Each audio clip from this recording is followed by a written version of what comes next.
Hello student, তোমরা যারা ক্যালকাটা ইউনিভার্সিটির আন্ডারে থার্ড সেমিস্টারের ছাত্রছাত্রী আছো এবং তোমাদের রাষ্ট্রবিজ্ঞান সাবজেক্টে অনার্স আছে, তোমাদের জন্য আজকের ক্লাসটা খুবই গুরুত্বপূর্ণ।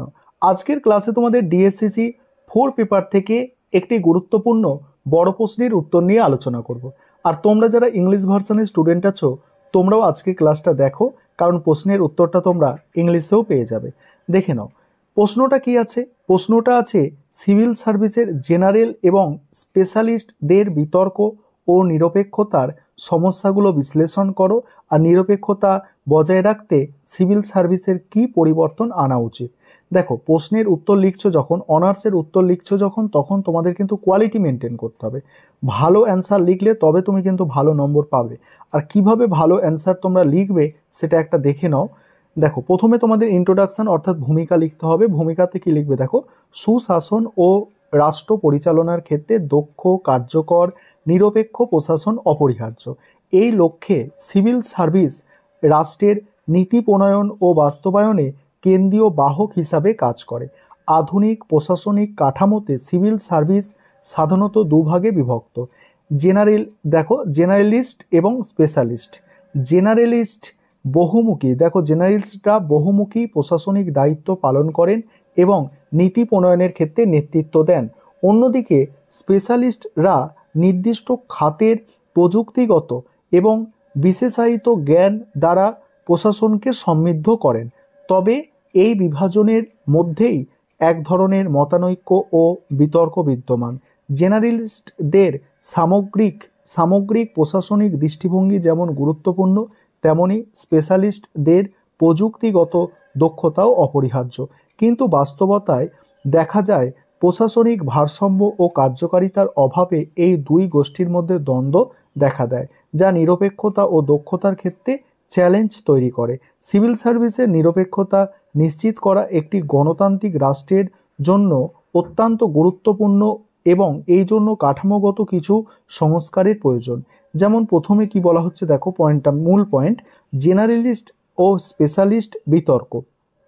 এখানে প্রথম যে আছে দেখো ক পয়েন্ট, কার্যকারিতা ও দক্ষতার প্রশ্নে জেনারেলিস্টরা নির্ধারণের দক্ষ হলেও নীতি নির্ধারণের দক্ষ হলেও তারা প্রায়শই প্রযুক্তিগত বা বিশেষায়িত জ্ঞানের অভাবে গুরুত্বপূর্ণ খাতে নীতি কার্যকর করতে ব্যর্থ হন। উদাহরণস্বরূপ জনস্বাস্থ্যের মতো ক্ষেত্রে একজন প্রশাসনিক কর্মকর্তা নীতি নির্ধারণ করতে পারেন, কিন্তু কার্যকর বাস্তবায়নের জন্য বিশেষজ্ঞ চিকিৎসকদের পরামর্শ অপরিহার্য। অন্যদিকে স্পেশালিস্টরা তাদের নির্দিষ্ট খাতে পারদর্শী হলেও সামগ্রিক প্রশাসনিক দক্ষতার অভাবে তারা বৃহত্তর নীতি নির্ধারণ ও বাস্তবায়নে পিছিয়ে পড়েন। এই ব্যবধানের কারণে নীতির গুণগত মান এবং তার বাস্তবায়নে বাধাগ্রস্ত হয়। পরের পয়েন্ট কি আছে দেখো, পরের পয়েন্ট হচ্ছে নীতি নির্ধারণ ও বাস্তবায়নের সমস্যা। প্রশাসনিক কার্যকারিতা নিশ্চিত করতে নীতি নির্ধারণ এবং নীতি বাস্তবায়নের মধ্যে সুসমন্বয় প্রয়োজন।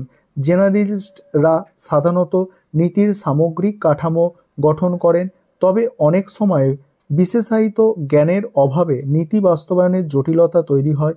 অন্যদিকে স্পেশালিস্টদের নীতি বাস্তবায়নের দক্ষতা থাকলেও তারা প্রশাসনিক ও রাজনৈতিক বাস্তবতা সম্পর্কে কম জানেন, যার ফলে বৃহত্তর নীতি প্রণয়নে তাদের ভূমিকা সীমিত হয়ে যায়। তারপরে কি বলা হচ্ছে দেখো, সুযোগ সুবিধার অসমতা। প্রশাসনের পদোন্নতির ক্ষেত্রে সাধারণত জেনারেলিস্টদের প্রাধান্য দেওয়া হয়, কারণ তারা নীতি নির্ধারণে উচ্চ পর্যায়ে কাজ করেন এবং প্রশাসনের কেন্দ্রবিন্দুতে থাকেন। এর ফলে স্পেশালিস্টরা তাদের দক্ষতা থাকার সত্ত্বেও শীর্ষ প্রশাসনিক স্তরে পৌঁছাতে পারেন না, যা তাদের পেশাগত বিকাশের ক্ষেত্রে অসুবিধার সৃষ্টি করে এবং প্রশাসনের দক্ষতা হ্রাস করে। পরের পয়েন্ট হচ্ছে দেখো, বিচারিক ও প্রশাসনিক নিরপেক্ষতা। এখানে কি বলা হচ্ছে দেখো, প্রশাসনের নিরপেক্ষতা একটি গণতান্ত্রিক রাষ্ট্রের অন্যতম ভিত্তি। তবে বাস্তবে দেখা যায় জেনারেলিস্টরা অনেক সময় রাজনৈতিক নেতৃত্বের কাছাকাছি থাকায় তাদের সিদ্ধান্ত গ্রহণ রাজনৈতিক প্রভাবের শিকার হতে পারে। অন্যদিকে স্পেশালিস্টরা নির্দিষ্ট খাতের স্বার্থের প্রতি অধিক অনুগত থাকায় তাদের সিদ্ধান্ত গ্রহণ পক্ষপাতদুষ্ট হতে পারে। ফলে সিদ্ধান্ত গ্রহণ পক্ষপাতদুষ্ট হতে পারে, ফলে প্রশাসনিক নিরপেক্ষতা ব্যাহত হয় এবং নীতি বাস্তবায়নে অনিয়ম দেখা দেয়। এবার পরের যে মেন পয়েন্ট আছে যে নিরপেক্ষতা বজায় রাখতে সিভিল সার্ভিসের যে পরিবর্তন, দেখো নিরপেক্ষতা বজায় রাখতে সিভিল সার্ভিসের পরিবর্তন কি আছে, কি করা উচিত। দেখো প্রথম পয়েন্ট সেখানে আছে জেনারেলিস্ট ও স্পেশালিস্টদের মধ্যে ভারসাম্য রক্ষা করা। প্রশাসনিক কাঠামোতে নীতি নির্ধারণ এবং বাস্তবায়নের মধ্যে আরও শক্তিশালী সংযোগ স্থাপন করতে হবে। নীতি নির্ধারণের ক্ষেত্রে স্পেশালিস্টদের মতামতকে আরও বেশি গুরুত্ব দিতে হবে এবং তাদের সিদ্ধান্ত গ্রহণ প্রক্রিয়ার অন্তর্ভুক্ত করতে হবে, যাতে বাস্তবমুখী ও কার্যকর প্রশাসন গড়ে তোলা সম্ভব হয়।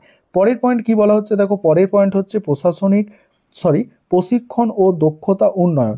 জেনারেলিস্টদের প্রযুক্তিগত ও বিশেষায়িত জ্ঞান অর্জনের সুযোগ দিতে হবে, যাতে তারা আরও কার্যকর নীতি প্রণয়ন করতে পারেন। পাশাপাশি স্পেশালিস্টদের প্রশাসনিক ও ব্যবস্থাপনাগত প্রশিক্ষণের সুযোগ সৃষ্টি করতে হবে, যাতে তারা বৃহত্তর নীতি নির্ধারণে আরও সক্রিয় ভূমিকা পালন করতে পারেন। পরের পয়েন্ট হচ্ছে যোগ্যতা ও পদোন্নতির ক্ষেত্রে পরিবর্তন। প্রশাসনের পদোন্নতির ক্ষেত্রে কেবল সাধারণ প্রশাসনিক দক্ষতা নয়, বিশেষজ্ঞ দক্ষতাকেও মূল্যায়ন করতে হবে, যাতে স্পেশালিস্টদের উচ্চ পর্যায়ে প্রশাসনিক পদে উন্নীত হওয়ার সুযোগ থাকে এবং দক্ষতার ভিত্তিতে দায়িত্ব বন্টনের নীতি অনুসরণ করা হয়। পরের পয়েন্ট হচ্ছে দেখো রাজনৈতিক প্রভাব হ্রাস। প্রশাসনের নিরপেক্ষতা নিশ্চিত করতে রাজনৈতিক হস্তক্ষেপ হ্রাস করতে হবে। সিভিল সার্ভিসের একটি স্বাধীন ও পেশাগত প্রতিষ্ঠান হিসাবে গড়ে তুলতে হলে প্রশাসনিক নিরপেক্ষতা ও পদোন্নতির ক্ষেত্রে স্বচ্ছতা নিশ্চিত করতে হবে এবং কর্মীদের জন্য কঠোর নৈতিক আচরণবিধি প্রণয়ন করতে হবে। এবার শেষে উপসংহারে কি বলা হচ্ছে, দেখো সিভিল সার্ভিসের কার্যকারিতা ও নিরপেক্ষতা নিশ্চিত করতে জেনারেলিস্ট এবং স্পেশালিস্ট বিতর্কের যথাযথ সমাধান খুঁজে বের করা জরুরি। দক্ষ নীতি নির্ধারণ ও বাস্তবায়নের জন্য এই দুই ধরনের প্রশাসকের মধ্যে ভারসাম্য রক্ষা করা আবশ্যক। দক্ষতা বৃদ্ধি, প্রশাসনিক স্বচ্ছতা এবং রাজনৈতিক প্রভাব হ্রাসের মাধ্যমে সিভিল সার্ভিসের কাঠামোগত পরিবর্তন আনা হলেও প্রশাসনিক কার্যকারিতা নিরপেক্ষতা আরও শক্তিশালী হবে। একমাত্র দক্ষ, স্বচ্ছ ও নিরপেক্ষ প্রশাসনের মাধ্যমেই গণতান্ত্রিক শাসন ব্যবস্থাকে কার্যকর ও টেকসই করা সম্ভব। এই ছিল তোমাদের আজকে প্রশ্নের আলোচনা। এবার তোমরা যারা ইংলিশ ভার্সনের স্টুডেন্ট আছো, তোমরা প্রশ্নের উত্তরটা দেখে নাও। তোমরা প্রশ্নের উত্তরটা দেখে নাও।